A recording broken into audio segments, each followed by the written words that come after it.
As many of you may know, I am facing a misdemeanor charge for saying I was willing to donate my salary back to Livingston County to help cover costs of moving the coroner's office from Lindley Funeral Home and getting it set up the way it should be. My opponent admitted to donating facilities, equipment, and automobiles back to Livingston County in a YouTube video that was posted on Facebook. In my opinion, that is committing the same crime that I now stand accused of. I was charged by the Livingston County prosecutor, but my opponent was not. Hi, my name is Josh Dennis, and I'm the Republican candidate for Livingston County Coroner. Over the past few months, there's been a lot going on with the campaign. Some good, some unexpected. I would just like to take a moment to invite you into my life and show you where I come from. I am a husband and a father of 4 children who have taken on this campaign with me.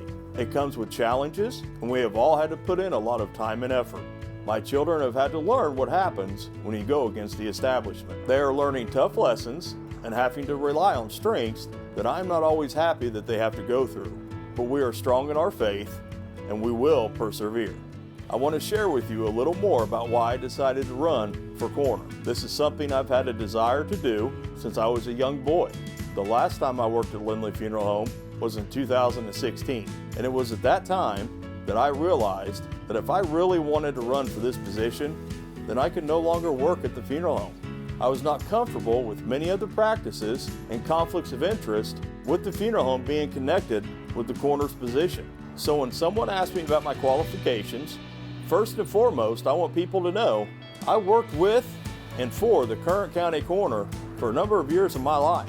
I believe that it is unethical and a conflict of interest for the people of this county when the coroner's office is being ran out of a funeral home that is owned by the county coroner. You might consider this to be something like double dipping. There is certainly a lot of gray area to be expected when this position is set up under its current system. There is also the fact that by having the office of coroner in the funeral home, families are put in an uncomfortable position of telling the coroner's office that they don't want to use their services for a funeral, which is an obvious question that has to be asked by the coroner's office when they are involved in a death, which is a huge conflict of interest because the law clearly states that the coroner cannot influence that family to use a specific funeral home. And to me, it's influencing the family when you're the coroner, but you own the funeral home.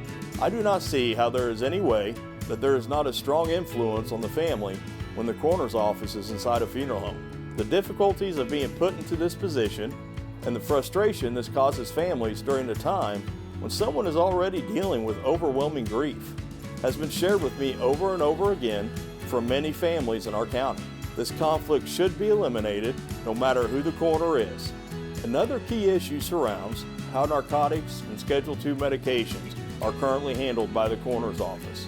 In a recent post on my opponent's Facebook page, he stated, the prosecutor requested that no changes be made in the way these medications are handled.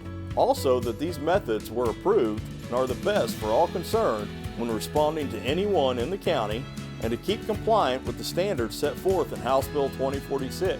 I do not feel this is an appropriate way for this to be handled. I want a strong working relationship with law enforcement on coroner calls, especially concerning the medications and narcotics. I think it should be extremely frowned upon for anyone other than law enforcement to handle such things. In most cases, I feel that it would be very realistic for law enforcement to be available on calls that would require the preservation or disposal of such items. If there was a time that law enforcement could not be available, then we would have a documentation system and a lockbox in the coroner's vehicle that could be utilized and only unlocked by law enforcement. Finally, I want to share that I'm a 12-year veteran of the United States Army National Guard, and I truly understand selfless service and integrity. I am also a nationally licensed emergency medical technician, along with being a state-certified firefighter.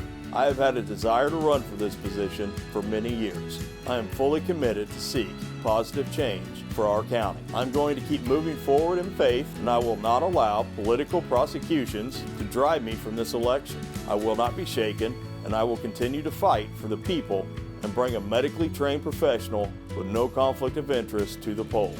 I would appreciate your vote on November 3rd to help bring positive change to the county and to have a coroner's office that will have the conflict of interest eliminated and set up as its own entity, the way it should be, to give the families of this county a neutral place to go to have a chance to grieve and breathe while making tough decisions after a loss or a tragedy.